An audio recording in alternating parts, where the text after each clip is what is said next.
What's up guys, another great fight this week. We have Ian Garry at middleweight taking on Gabe Green. Really interesting matchmaking here. But before we get into it guys, this video is sponsored by Full Reptile Collective, brought to you by Dan Hardy. Head over to their website at fullreptile.co.uk where you can find anything from training gear, t-shirts, hoodies, all the way to coffee. For an exclusive 10% off, use Dan Said So at checkout. Make sure to also check out their YouTube channel for some of the best MMA content out there, bar my own. Let's get back to the video.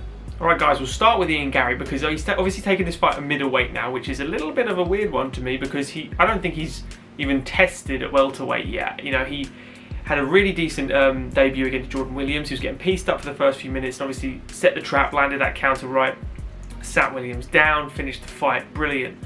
Then he took on a dangerous striker that's got very, very good level of wrestling. Couldn't even get close to do the wrestling, but he did land a couple good shots on Ian, and that was Darian Weeks.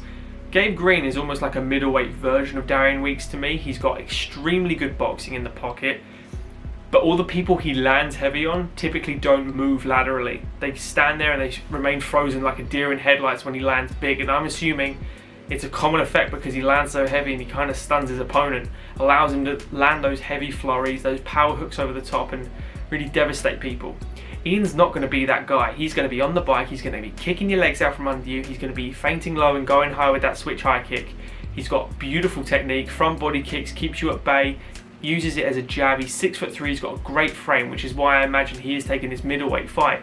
He fancies a little maybe back and forth of maybe welterweight, middleweight. Maybe he is making this middleweight debut and sticking with it. It's a really interesting one for Ian. So we go to Gabe Green guys, and obviously coming in on his debut against Daniel Rodriguez, got outclassed, beat Philip Rowe, and then obviously against Yohan Lainesse. Not the standard UFC opponent in my opinion.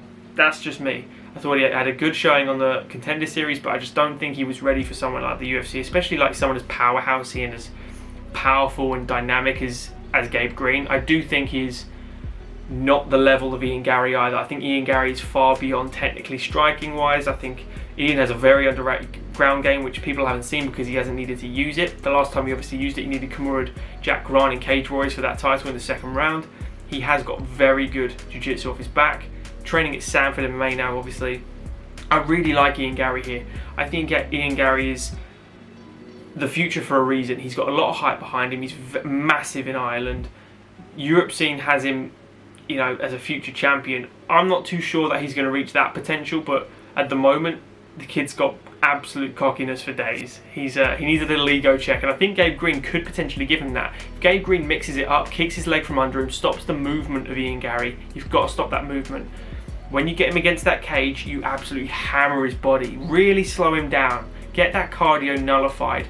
That way he can't move around on his bike as much. You can cut the corner off and you can land those heavy shots, which we saw Darian Weeks when he got him pinned, he did land some shots. If Gabe Green lands those same shots, I'm not sure Ian Garry can take him. And that's the one approach I would say from Gabe Green. Mix it up, set up your takedowns with that striking, with those body shots, kick the legs out from under him, and you have a chance to get close to Garry and really dominate him.